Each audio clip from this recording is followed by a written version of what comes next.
Pai e do Espírito Santo. Ave Maria, cheia de graça, o Senhor é convosco.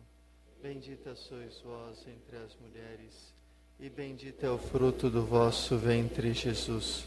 Santa Maria, Mãe de Deus, rogai por nós, pecadores, agora e na hora de nossa morte. Amém. Maria, Rainha da Paz, podem sentar.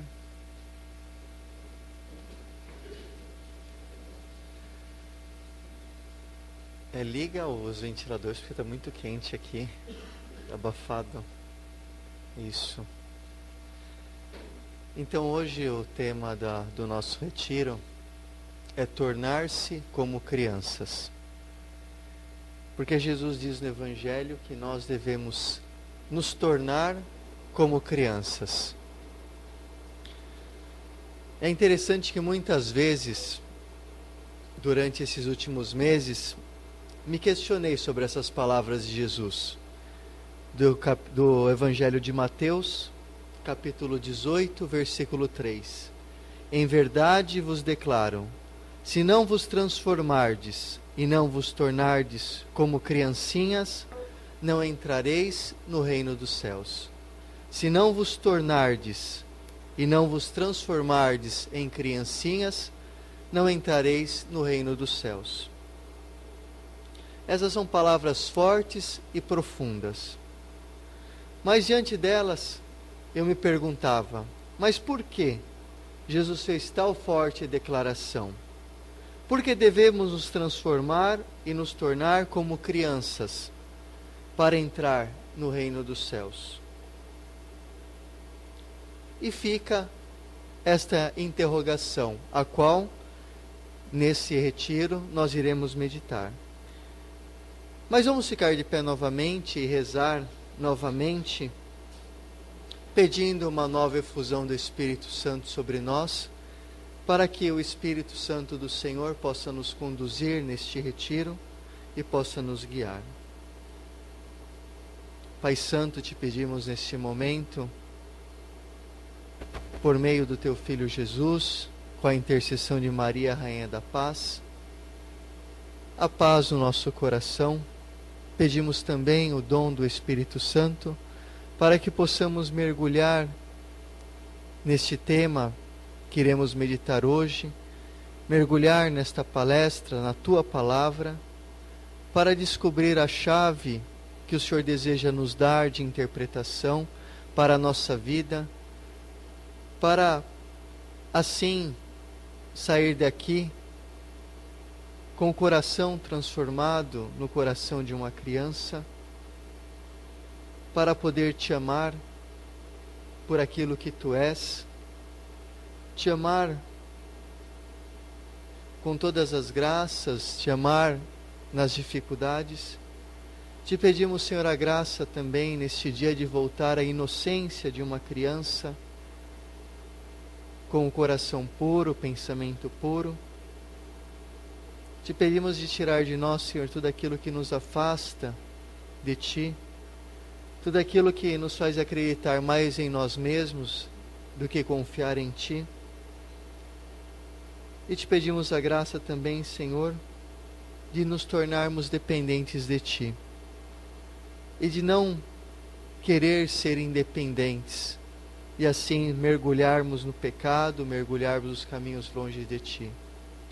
Sim, Senhor Jesus, te pedimos nesse momento, envia sobre nós o Teu Espírito Santo, para curar também o nosso coração de tantas dores, tantas feridas que trazemos, tantos medos, para que possamos esse dia ter o coração aberto para escutar a Tua Palavra, para mergulhar na Tua Palavra.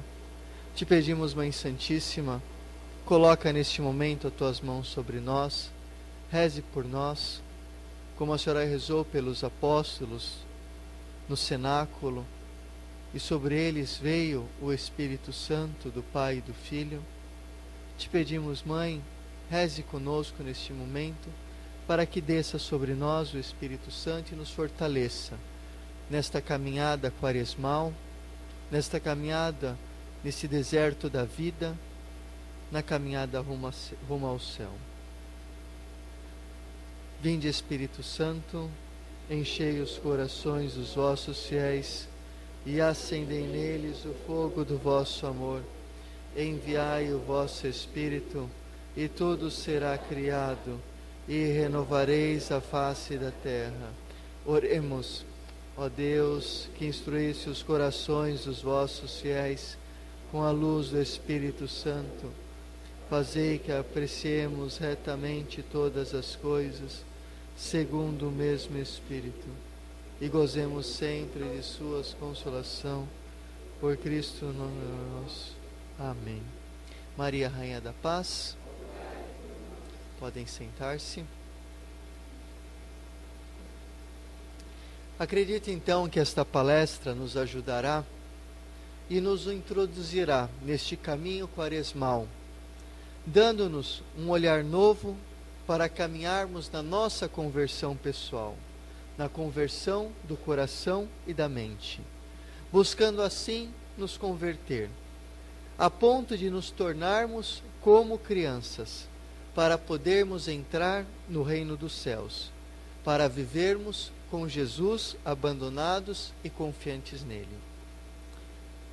Então quero meditar convosco o Evangelho de Mateus, capítulo 18, versículos do 1 ao 5. E nesta meditação, fazer uma Lexio Divina cursiva, meditar versículo por versículo, para podermos assim mergulhar nesta palavra de vida, nesta palavra de conversão. Então, Mateus, capítulo 18, versículos do 1 ao 5. Talvez a tradução mude um pouco, mas todos nós podemos nos entender. Então, Mateus 18, versículo do 1 ao 5. Neste momento, os discípulos aproximaram-se de Jesus e perguntaram-lhe: quem é o maior no reino dos céus? Jesus chamou uma criancinha, colocou-a no meio deles e disse: em verdade vos declaro, se não vos transformardes e não vos tornardes como criancinhas, não entrareis no reino dos céus. Aquele que se fizer humilde como esta criança, será maior no reino dos céus. E o que recebe no meu nome ao menino como este, é a mim que recebe. Então podemos no primeiro momento, notar que esse evangelho é um chamado profundo a viver uma relação de amor, de confiança, de abandono a Deus e aos irmãos. Me explicarei melhor.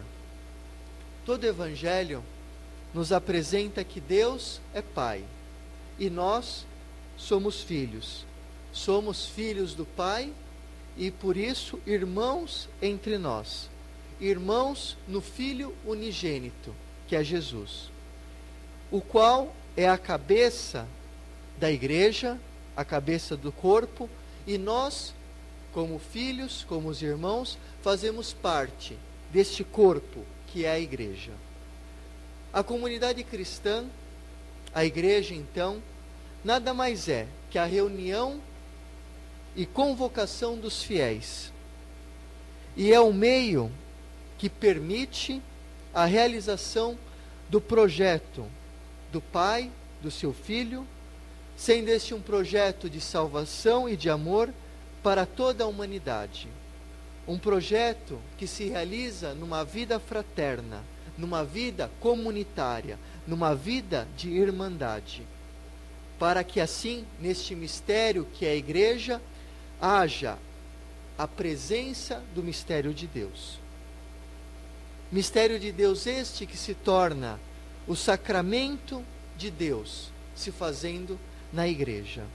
E é interessante notar que a própria palavra eclésia, igreja, que vem do grego, significa convocação, para dizer que nós somos convocados por Deus para estar na sua presença.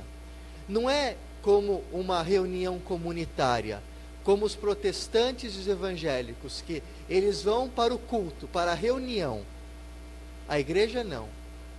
A palavra eclésia, entendida pela Igreja Católica, é convocação. Nós somos, antes de tudo, antes de nos reunirmos como irmãos, como filhos do mesmo Pai, nós somos convocados, chamados por este Pai, para estarmos juntos, para assim louvar, adorar e bendizer o nome do Senhor. Tudo isso eu digo para mostrar que a entidade, comunidade, é importante neste mundo globalizado, onde cada um vive por si mesmo, sozinho, independente, autônomo, mas o comportamento com o outro, com o meu irmão, ele revela qual é o meu comportamento, o nosso comportamento com Deus. Por isso devemos nos esforçar a estar próximos do nosso irmão. No texto que vamos meditar, este evangelho, o qual meditaremos versículo por versículo, perceberemos que Deus é comunhão, é relação, é companhia, o qual convida e ensina o homem de todos os tempos a viver um relacionamento profundo de comunhão com Ele. Diria até um relacionamento filial, de pai para filho e de filho para pai. Um relacionamento vital para a nossa vida, para a nossa alma.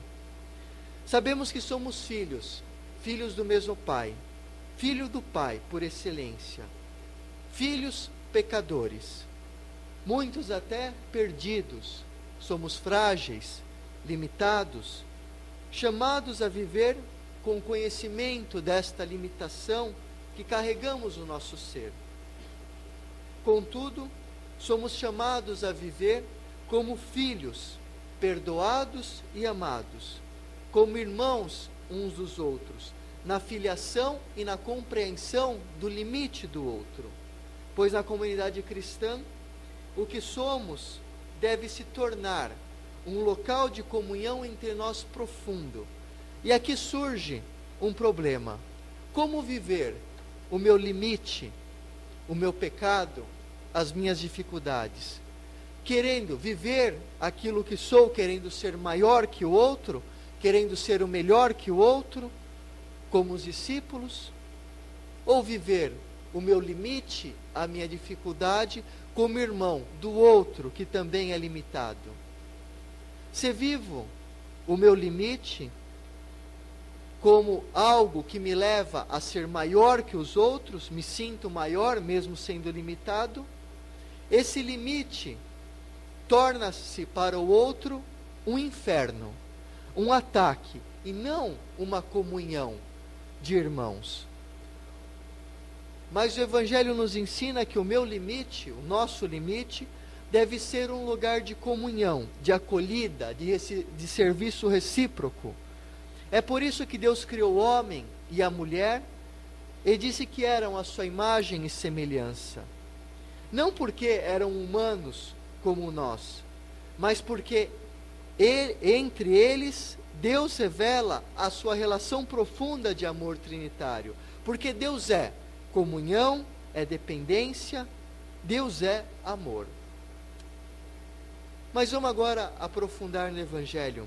Vamos pegar o versículo 1, que diz: neste momento, os discípulos aproximaram-se de Jesus e perguntaram-lhe: quem é o maior no reino dos céus? Quem é o maior no reino dos céus? Os discípulos, podemos perceber, que eles não queriam ser iguais entre si. E isto é causa de divisão na comunidade cristã e nos irmãos. Já diante desse versículo, podemos também nós nos fazer uma pergunta: qual é o demônio que nos divide? Como comunidade, como cristãos? Acredito que a resposta é esta: é o querer ser o maior que o outro, o querer colocar o meu eu no centro de tudo e de cada situação. E este é o pecado original, Este é o demônio que divide a comunidade, que divide a família, que divide o mundo. É pecado que tem o poder de excluir os irmãos, os meus irmãos, a tal ponto de excluir o próprio Deus, porque Deus está presente no outro. E ele assim, o Senhor, se torna o verdadeiro excluído. Porque se nós excluímos o nosso irmão, nós excluímos a Deus. Porque o nosso relacionamento com o nosso irmão mostra qual é o nosso relacionamento com Deus. Se eu sou mal educado com o meu irmão, se eu não respeito o meu irmão, aqueles que vivem comigo, se eu sou agressivo, se eu machuco o outro, esse mesmo comportamento eu vou ter com Deus. E pode ser que com Deus ainda seja pior, porque Deus eu não vejo, e o outro eu vejo. Mas, esta cena do querer ser maior, para aprofundarmos mais, vamos fazer uma comparação bíblica entre os evangelhos. No Evangelho de Marcos, vocês não precisam pegar, quiserem só anotem para depois vocês leem. No Evangelho de Marcos, capítulo 9, do versículo 33 a 37, depois vocês podem pegar, fazer as anotações e depois lerem com calma, meditar com calma. Se desenrola esta cena do querer ser o maior em Cafarnaum, na casa de Pedro. Pedro aqui simbolizado como a igreja. E Marcos diz que os discípulos haviam discutido pelo caminho. Brigavam para ver quem era o maior. E esta discussão surge sempre com uma questão de divisão, para estabelecer quem é o mais poderoso, quem é o maior. E isto causa uma confusão profunda, pois revela o desejo que cada homem tem no seu coração, do predomínio sobre o outro, de um exaltar-se sobre o outro, de um querer ser o maior sobre o outro, para mandar, para escravizar. Isto basta olhar a nossa sociedade.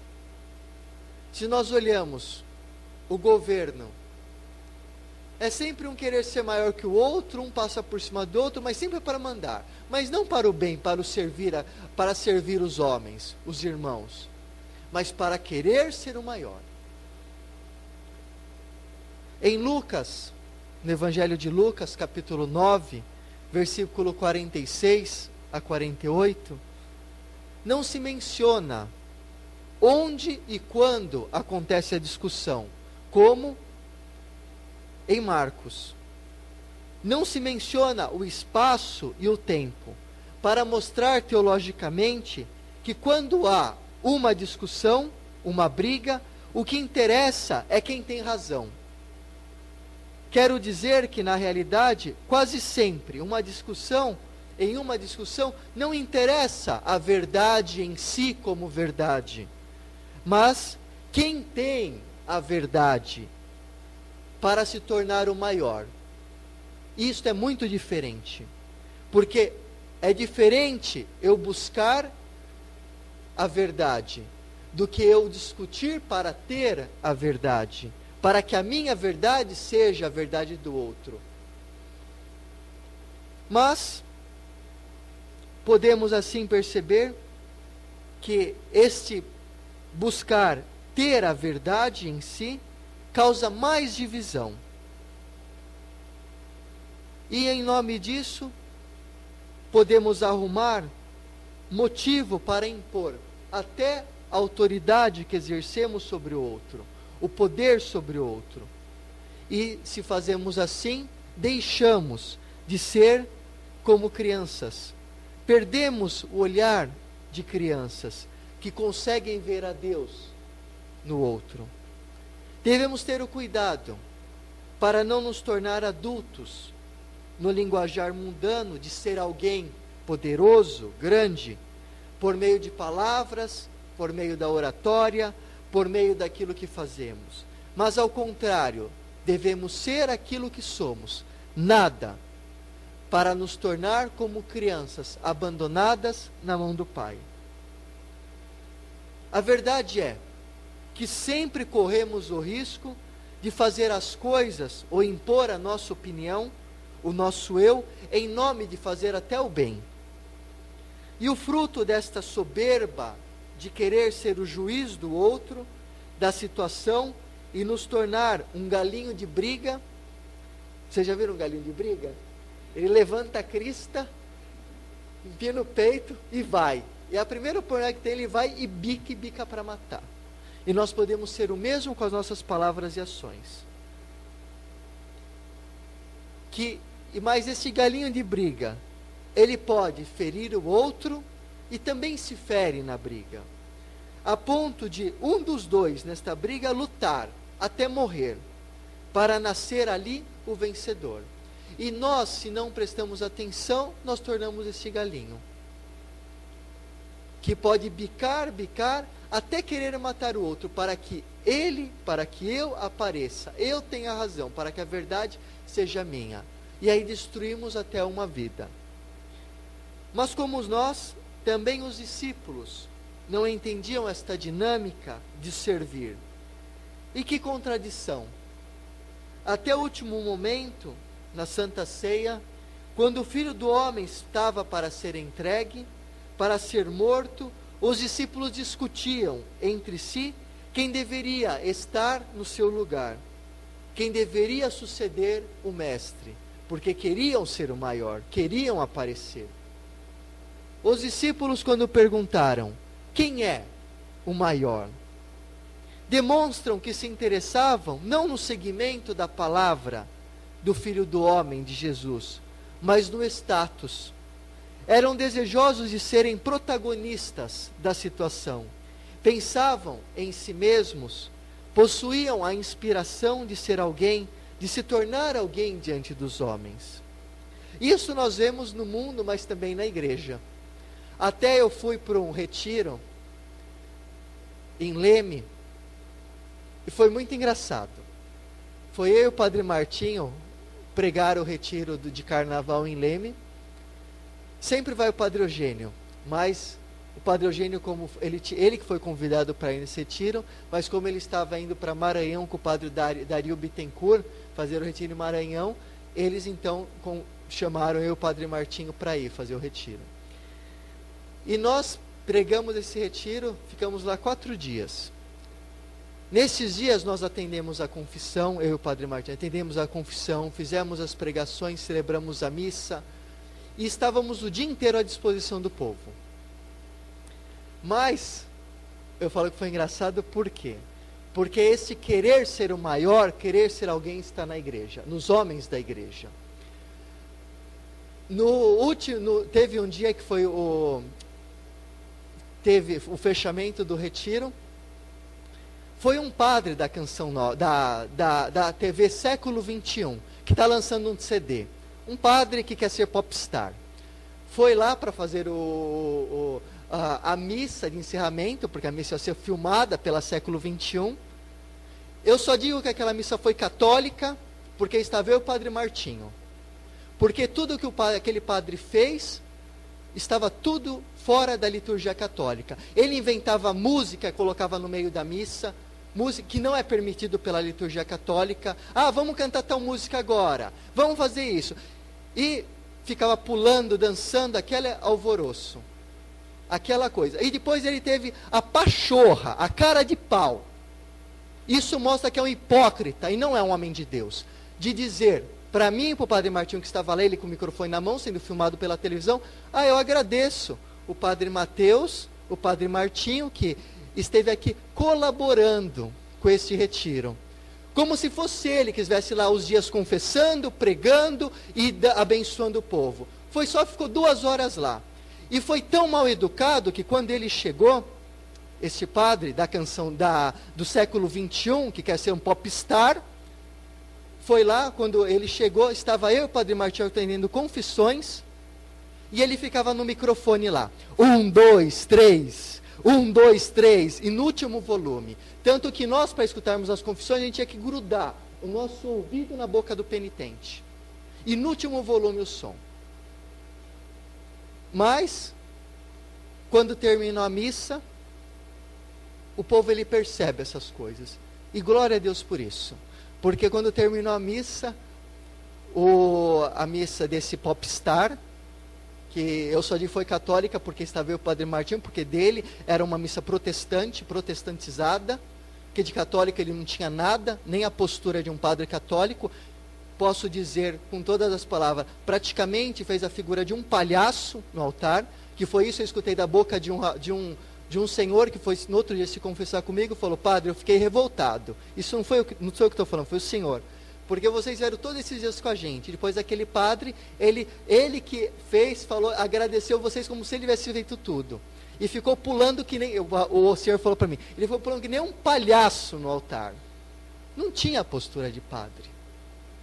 Quer vender CD, quer ganhar dinheiro, mas não quer fazer o padre. Porque se ele quisesse, ele não estava lá preocupado com o sonho de testar o microfone para dar o showzinho dele no meio da missa. Mas estava preocupado em atender aquele povo que estava precisando de cura do coração, escutando as confissões. E tinha ido lá antes. E não depois queria até interromper para poder fazer o showzinho dele. Então, devemos estar muito atentos também nesse ponto. E desses padres, a igreja não precisa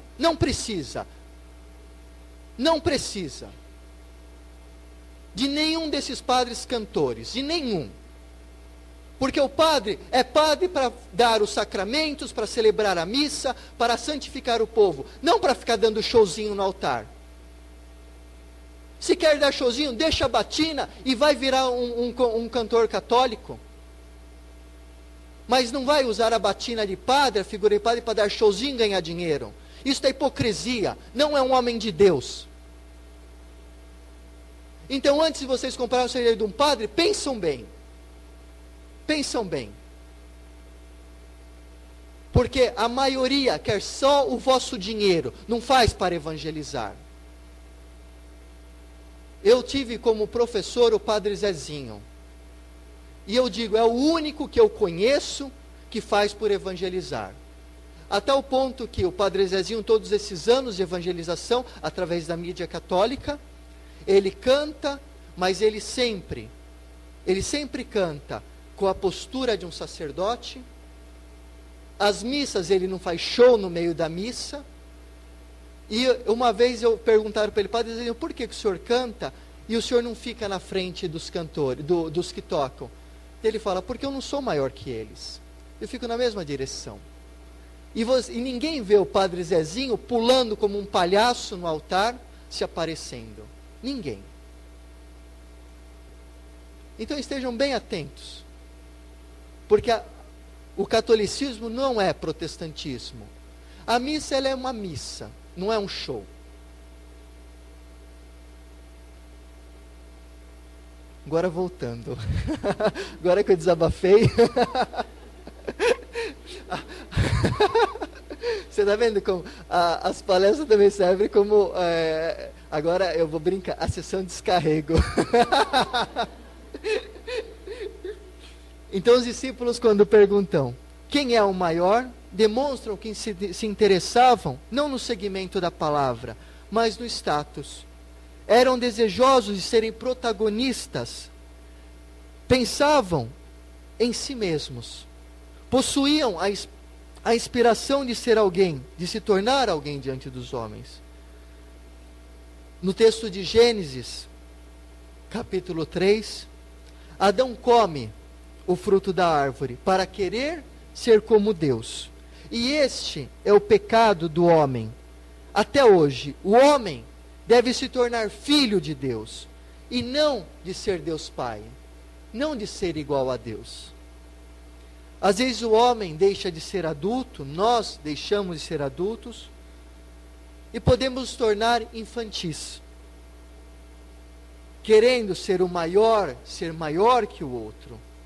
E assim o homem quer competir, não se aceita e nem aceita o outro. Não aceita que o outro exista, porque o vê como um concorrente, mas não como irmão. E quer, na verdade, a morte do outro. Quer a eliminação do outro, que é o seu concorrente.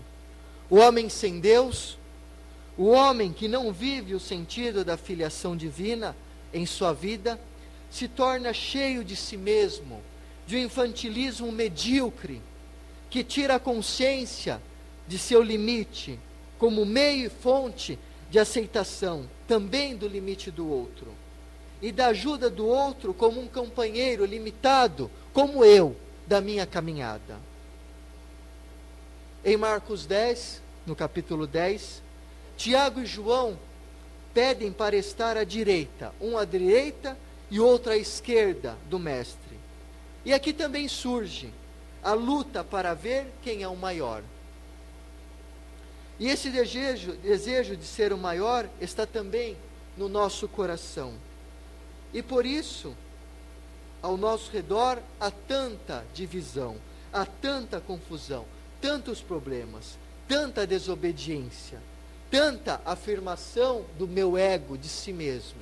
Basta olhar as nossas famílias, onde trabalhamos, onde vivemos. Sempre um impor-se que cria divisão.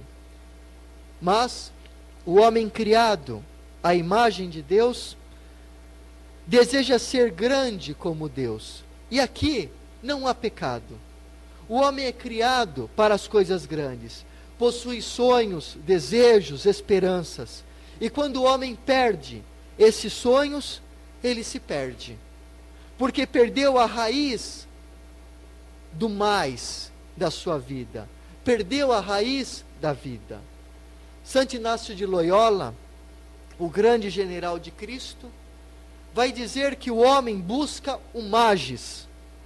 O homem quer sempre o mais, mas só descobre o verdadeiro sentido de sua vida quando encontra o verdadeiro magis, o verdadeiro mais, o verdadeiro maior, que é o Senhor. O único capaz de saciar a sua alma com o seu mais. Ser grande, se realizar, não é pecado. O problema é como se realizar, de que meios usar para se realizar.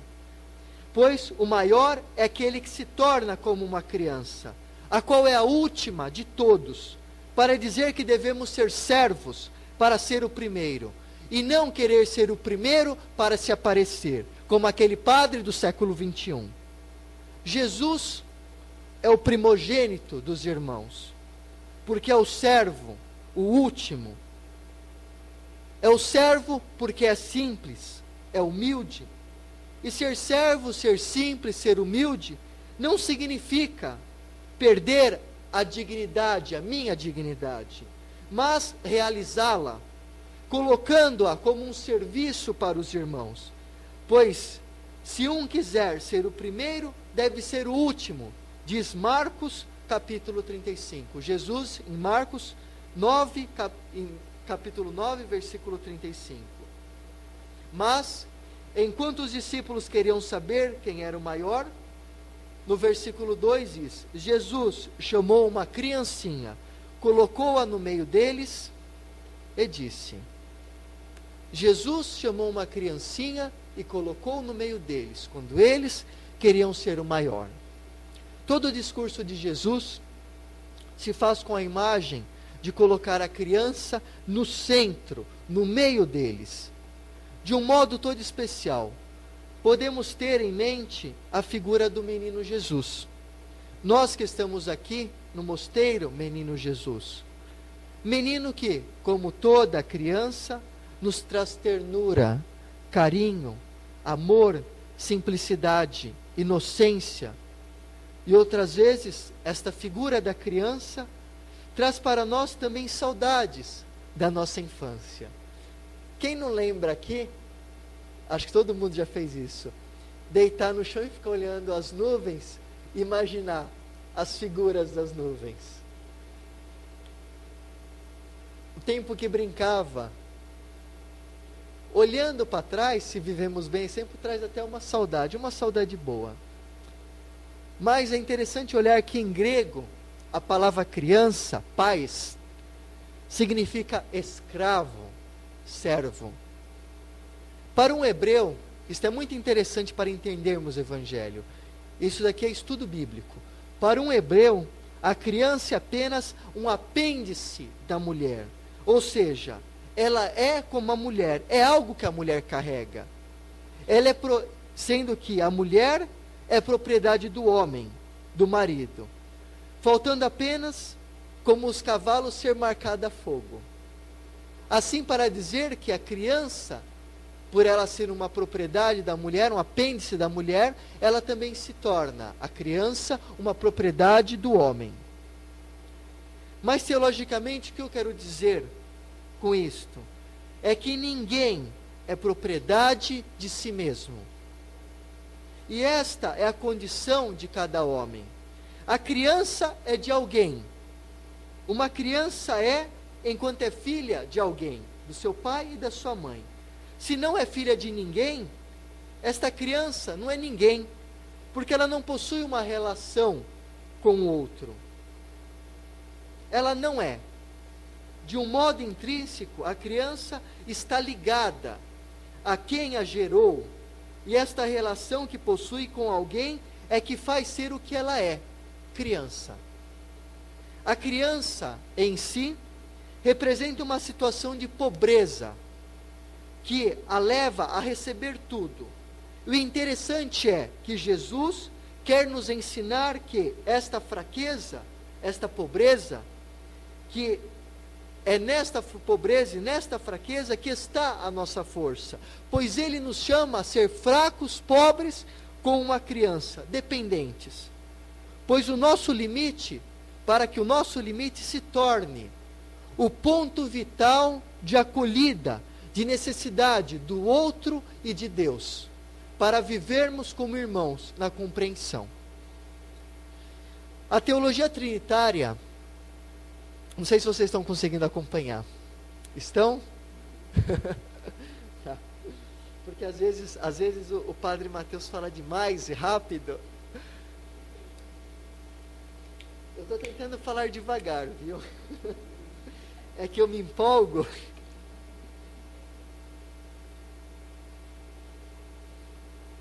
Tomar um pouquinho de água para refrescar. Fica a garganta até seca. A teologia trinitária nos ensina que o Pai está todo no Filho. Da mesma forma que o Filho está todo no Pai. E o Espírito Santo em ambos, no Pai e no Filho. Com uma relação de amor recíproco de todos os dois.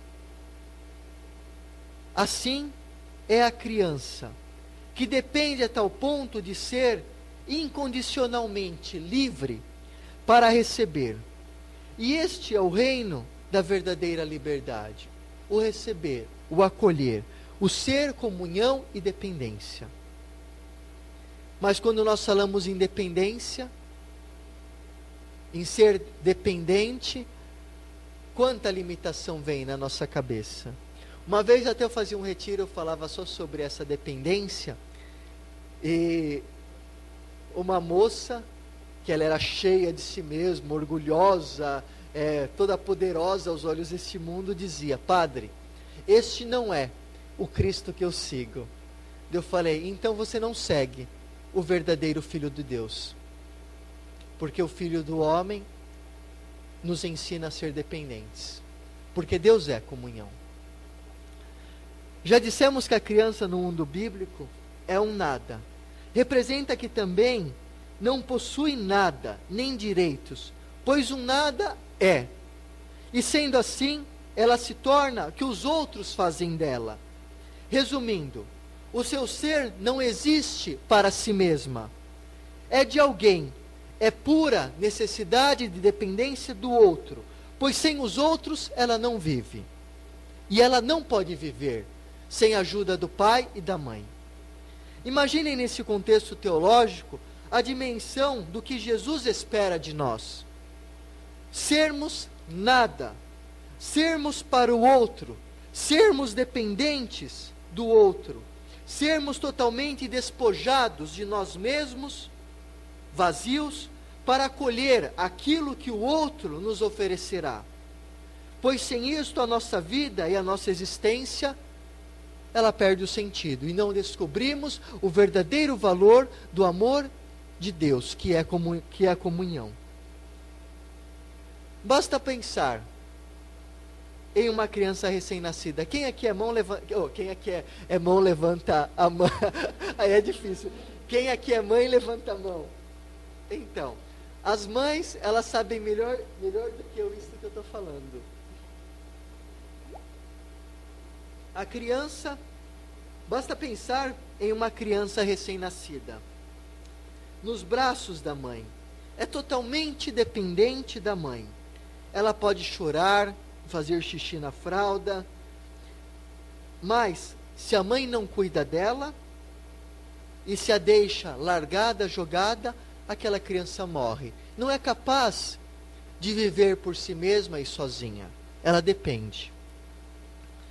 A criança que vive como se espera dela, dependente, necessitada, acolhedora, se torna filha com... O homem que vive com dependência, necessidade e acolhimento se torna filho. Filho com todas as palavras. E Jesus põe esta figura da criança, no centro da comunidade dos discípulos.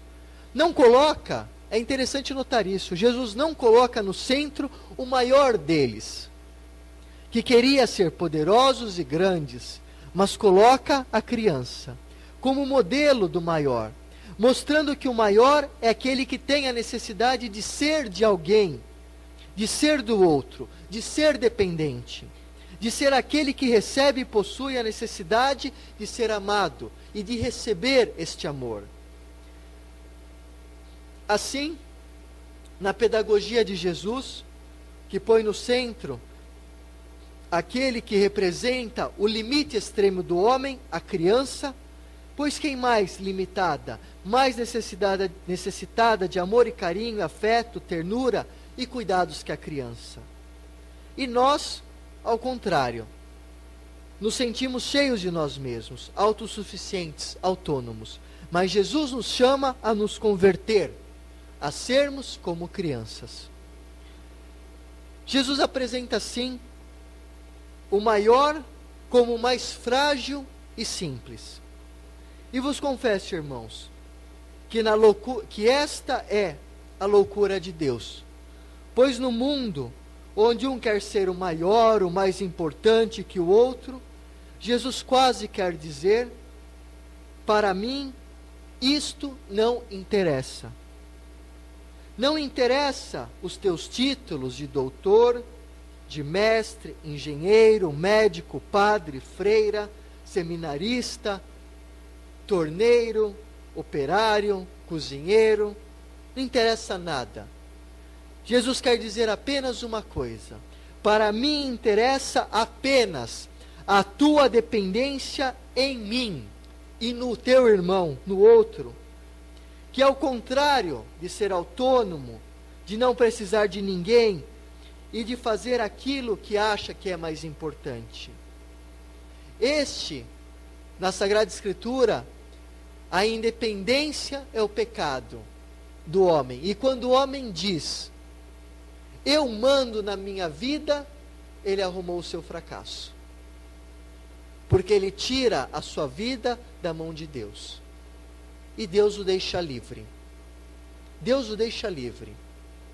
Se ele quer caminhar para a morte, Deus o deixa livre. Porque Deus, ele não interfere na liberdade do homem. Basta olhar Satanás, um anjo de luz, o maior anjo no reino dos céus, Lúcifer, o anjo da luz, o mais poderoso anjo.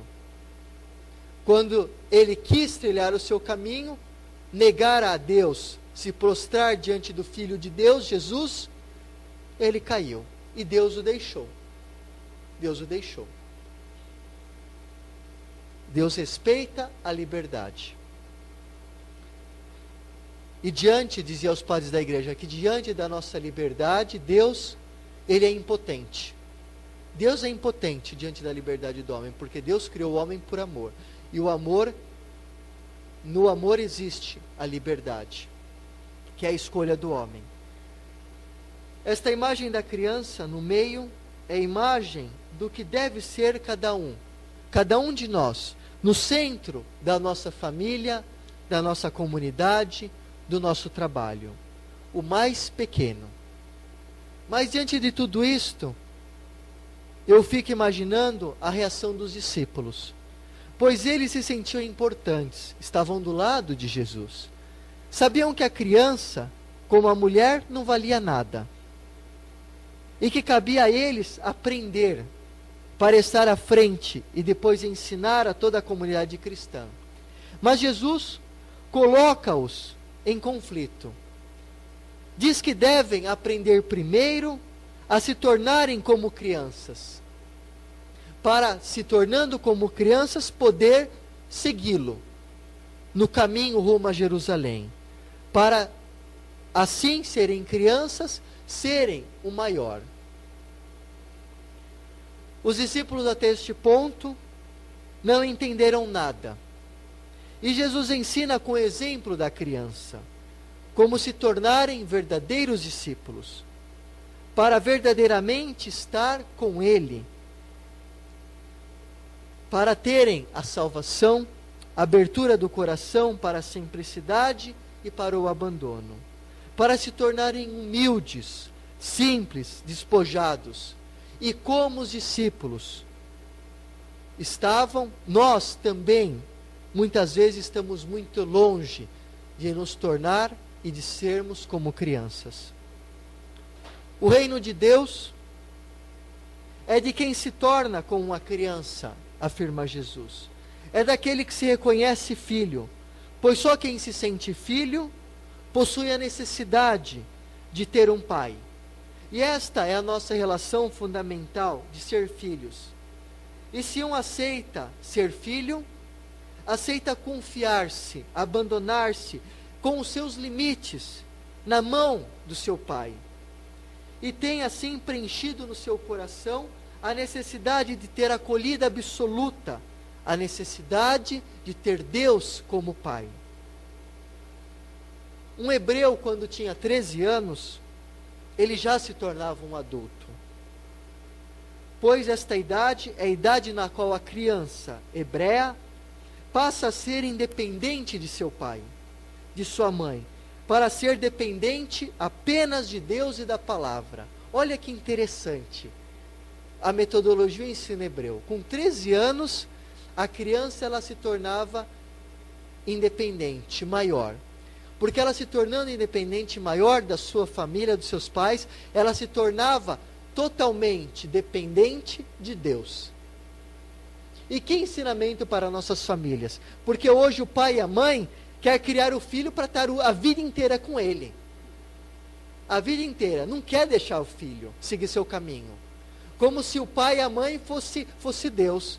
E só, com toda, perdoe pela minha palavra, são meros imbecis perante Deus. Porque por mais seja bom um pai ou uma mãe, sempre erra na educação dos filhos. Não é perfeito. Como tem um rapaz que faz direção espiritual comigo, mora com a mãe, ele tem 20 e poucos anos, a mãe trata ele como uma criança, mimada. Sendo que seria ser o contrário, deveria tratar como um homem, para assumir aquilo que ele é, e para assim se tornar não dependente da mãe, dependente só de Deus, da palavra de Deus, da vida com Deus. Isto é um exame para todos os pais, porque o pai deve ser educar o seu filho para Deus e não para si mesmo. No Antigo Testamento, um hebreu sabia que se um jovem coloca toda a sua confiança em seu pai e a sua mãe, ele viverá frustrado e fará deste amor para com eles um culto idólatra. Por isso, quando esta criança está passando para o período da sua juventude, a ela é ensinado apenas não adorar os seus pais, mas adorar a Deus, a sua palavra, e a ser dependente não dos seus pais, mas ser dependente da vontade de Deus, confiando nele com todo o seu coração, com todo o seu ser e com toda a sua alma. Aos 13 anos, a criança já conhecia toda a Sagrada Escritura e se tornava livre. Aos 13 anos. Agora, quantos de nós aqui católicos conhece toda a Sagrada Escritura? Quem de nós aqui católico leu toda a Sagrada Escritura? Tanto que às vezes quando o padre no homilia ele cita algum profeta do Antigo Testamento, Eu percebo, porque acontece isso comigo, de olho para a cara do povo, o povo pergunta, mas faz aquele olhar assim, quem que é esse cidadão? Porque não lê a Sagrada Escritura. Daí o padre vem nisso, tem que fazer uma catequese, daí tem que abrir um parênteses, fazer uma catequese para entender o que ele quer dizer. Porque o padre pressupõe que o povo sabe, mas na verdade não sabe nada. E que show a esse ponto dá os protestantes em nós que somos católicos. Eles andam com a Bíblia embaixo do braço. O católico tem vergonha de andar com a Bíblia embaixo do braço. Mas quem se envergonhar de mim e da minha palavra, eu também me envergonharei dele no reino dos céus, diz o Senhor. Porque nós já se achamos santos, já nos achamos santos. Não precisamos ler a palavra, já conhecemos a palavra. E depois de alguém perguntar alguma coisa, não sabemos nada. Na verdade, isso se chama preguiça. E é um pecado. É um pecado que se deve ser confessado. Porque eu não estou dando valor para o Senhor que me dá a sua palavra. Não estou dando valor se eu vivo assim. Aos 13 anos, a criança hebreia, então, conhecia todo o testamento. E esse testamento, a palavra, a tornava livre. Da mesma forma que seus pais, se tornava filho de Deus, como seus pais. Isso queria dizer ser adulto. Ser adulto é ser conhecedor da palavra, viver a vida com Deus. Sendo que os pais apenas eram, a partir desse momento, um instrumento para gerar a vida. Não era mais nada do que isto. E a criança, adquirindo a sua maturidade, entendia, não como idade, mas como relação de confiança, de amor para com Deus. E criado a relação de fraternidade, compreensão, acolhida do outro, fazia com que ela se tornasse adulta. Não era mais escrava, um apêndice da mulher. Era maturo, porque agora estava com Deus.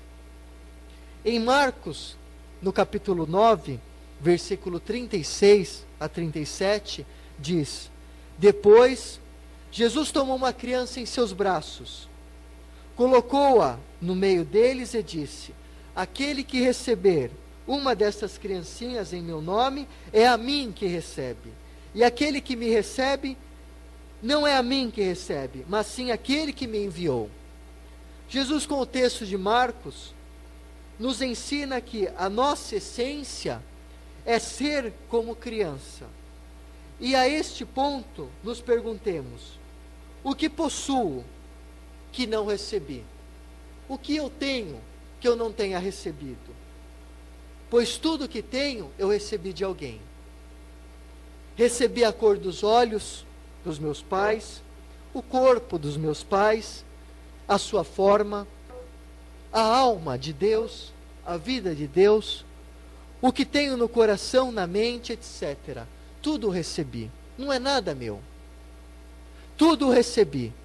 E se não recebi, eu não sou nada. Porque apenas o nada não recebe. Eu não tenho nada, se não recebi. Então tudo que eu tenho é porque recebi. Se recebi, recebi de alguém. E por isso que eu existo. Assim, o profundo do homem é um acolher. Acolher tudo. As graças, os dons, a Deus e ao irmão. Recebemos tudo. E se existimos, é porque somos amados e pensados. E se nos deixamos amar por Deus, devemos também aceitar e amar o outro, porque recebemos já este amor de Deus que nos doou. E se não o somos, estamos em luta conosco mesmo, com Deus e com os outros. Porque todas as vezes que nós não amamos, não somos dom para o outro que doa, nós estamos lutando contra a nossa própria essência. Esta humildade de reconhecer isto, que nos faz ser humanos. Esta criança a qual Jesus se identifica, é o exemplo concreto, que nos ensina a acolher, e se fazer o menor, a exemplo de Deus, que é o maior, e se faz o menor, se faz o pequeno, que desce, porque acolhe, e acolhe a cada um de nós. E este é o segredo. Quem acolhe e se faz pequeno, se torna o maior. E quanto mais acolhe, mais este espaço para o outro. Deus faz isso. Quanto mais Deus acolhe, mais ele se torna o maior. Ele já é o maior, mas ele acolhe e nos ensina a acolher. Deus nos ensina que se tornar o maior é se fazer o menor, sendo que ele é o maior, e se torna o inexistente, porque acolhe todos, para que todos apareçam e ele desapareça. Em vez de brigar para ganharmos espaço, como muitas vezes fazemos em nossas famílias, o Senhor nos ensina que em seu nome devemos acolher o mais pequeno, para poder acolher a Deus mesmo, o Filho de Deus identificado com o outro. E ao mesmo tempo, esta acolhida do outro nos identifica com o Pai, porque o Pai acolhe. E se eu acolho, eu me torno como Deus, que é Pai, que me acolhe e que acolhe os outros. Jesus toma assim uma criança em seus braços para dizer que esta criança, que necessita de tanta coisa, que recebe tudo, é a representação de algo que está enraizado em nós, a condição de ser criatura, possuidora da necessidade de ser acolhida, a necessidade de ser do outro. Quem não reconhece esta condição, irmãos, esta condição de dependência, está sempre em briga consigo mesmo e com os outros. Jesus toma a criança em seus braços para dizer quase: eis o que é o homem, fraco, necessitado.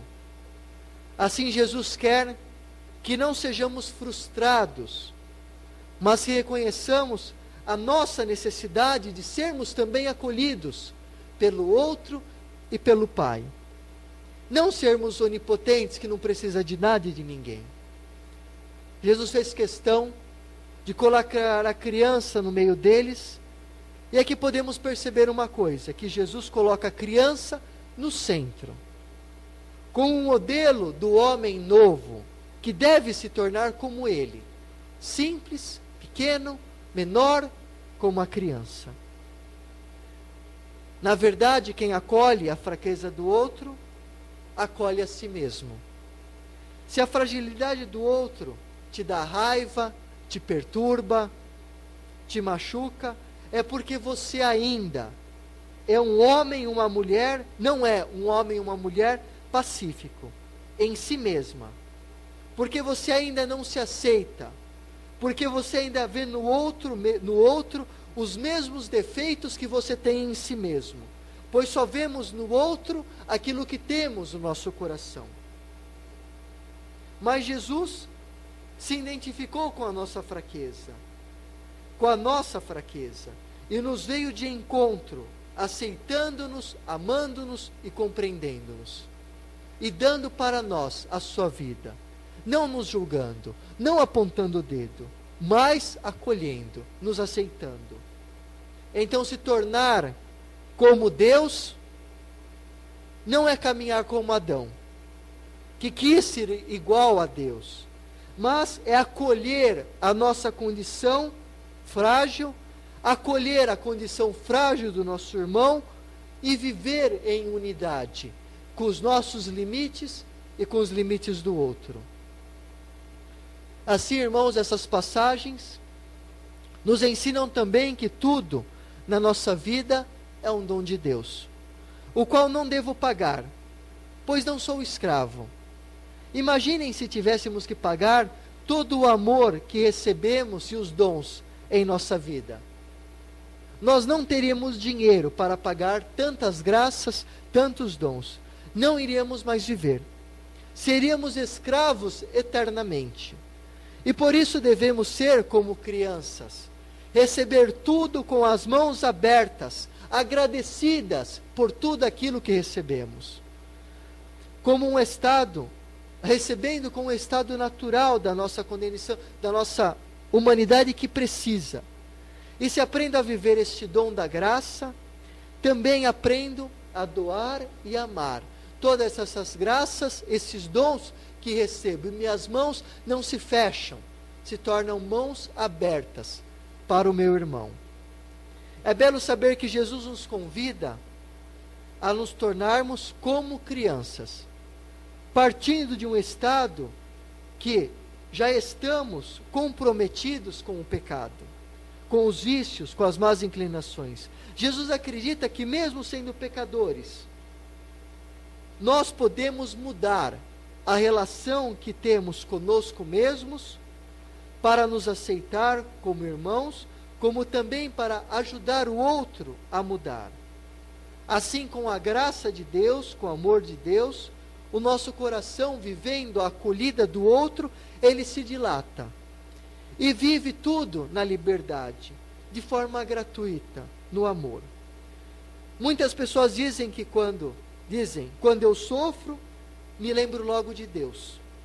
Como se Deus fosse uma companhia de seguros. Que nem quando você bate o carro. Bateu o carro, ligou para o seguro, vai lá e paga tudo. E o refrão podemos dizer, quebrei a cara, me lembro de Deus, vou rezar. Mas também isto é uma graça. Embora Deus ele queira muito mais que isso no nosso coração. Mas isso também é uma graça. Porque se lembramos dele também na dor, também somos como uma criança. Que quando acontece alguma coisa de ruim na sua vida, grita em socorro da mãe, para que a proteja, para que a ajude. Então somos chamados a gritar por Deus na nossa vida. Vamos para o versículo 3. Jesus disse: em verdade vos declaro, se não vos transformardes e não vos tornardes como criancinhas, não entrareis no reino dos céus. Jesus em grego diz amém, amém, que se pode traduzir em verdade vos digo. Mas Jesus usa as palavras amém, amém, em verdade, para mostrar que agora esse ensinamento que ele dirá é um ensinamento vindo de autoridade divina. É um ensinamento solene para os seus discípulos. É a primeira coisa que diz, é que devemos nos converter e nos transformar como crianças. Nesta cena de apresentar a criança como sempre o maior entre os maiores, Jesus quer quase dizer que devemos mudar o critério de raciocínio e nos converter. O homem então deve se transformar em criança. O homem deve se tornar grande. Não com a grandeza humana, como já dissemos, mas com a grandeza de Deus. Qual é esta grandeza de Deus? É dar espaço ao outro. Deus, que é imensamente grande, criou o homem e a ele deu tudo. Deu a liberdade, deu o espaço. Deus é amor. E o amor deixa espaço para o outro. O amor se recolhe, se aperta para que o outro apareça. Pois se amo, me interessa mais o outro do que a mim mesmo. Deus não ocupa nenhum lugar para dar e criar espaço para os seus filhos. Deus não ocupa nenhum lugar, porque Ele quer dar o seu lugar, o seu espaço para os seus filhos. Embora por amor queira viver com os seus filhos, Deus dá o espaço aos seus filhos, para que seus filhos possam reconhecer e dar a Ele o seu coração. Uma imagem poética para entender tudo isto é o mar, que a um certo momento define o seu confim com a terra, com a areia, com a praia. Ele se retira para poder haver ali a terra firme, a areia, a cidade, a criação, os homens. E retirando-se, o mar retirando-se, ele cria a terra firme. Assim é Deus, que se retira como o mar, para fazer aparecer o homem, para que o homem tenha um lugar para existir. Não tem inveja, mas apenas ama. Pois o amor é a humildade de Deus. Não é um sentimento, é a realidade de Deus. Deus serve o homem sempre e dá sempre ao homem espaço para que ele viva. Esta é a grandeza de Deus, a qual o homem é chamado a se assimilar. Deus não quer que o homem seja criança, no sentido de ser infantil, mas somos convidados por Deus a nos tornar, não a ser, a nos tornar como as crianças, que tudo recebe, nada tem, não possui, além de sua filiação e de sua dependência total. Ou seja, ser criança não significa brincar com as armas de destruição, brincar com os corações, brincar com a própria vida, brincar com os prazeres do corpo e da alma. Mas ser como criança significa ser um menor, não mandar. Se tornar como criança é voltar a ter a consciência que somos filhos e não somos pai. E não somos o Pai eterno, todo-poderoso que tudo pode. E se vivemos com esta consciência, tudo na nossa vida se transforma em dom, graça. E nossas mãos se abrem para receber, acolher o Pai e para doar. Acolher o amor, o seu amor. E após o recebimento de tudo isto, poderemos também doar o amor que recebemos, pois só aprendemos a acolher se nós, por primeiro, somos acolhidos. Só aprendemos a amar se nós, por primeiro, abrimos o nosso coração ao amor. Se tornar como criança é se tornar como filho, acolhendo tudo o que recebe, como dom de Deus e do outro, em relação para o outro, que tudo o que temos é para o outro. E só assim poderemos crescer no amor do Pai e nos tornar adultos. Se tornar criança, coloca em jogo a minha realização como pessoa, o nosso comportamento conosco mesmo, o qual também deve ser o que há a criança consigo mesmo, o que possui a criança consigo mesma.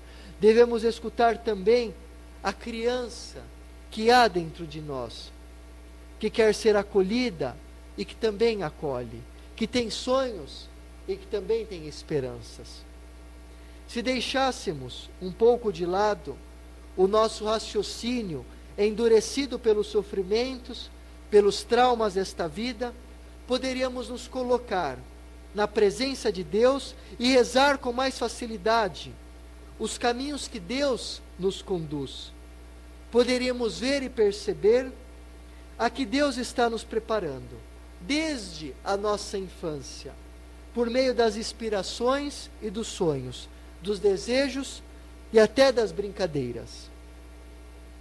São José Cotolengo, um santo, o qual eu tive a oportunidade de conhecer em Turim, toda a obra de São José Cotolengo, do São Cotolengo, ainda quando criança, foi surpreendido pela sua mãe medindo os cômodos da casa com a fita métrica. E sua mãe lhe perguntou: Cotolengo, o que você está fazendo?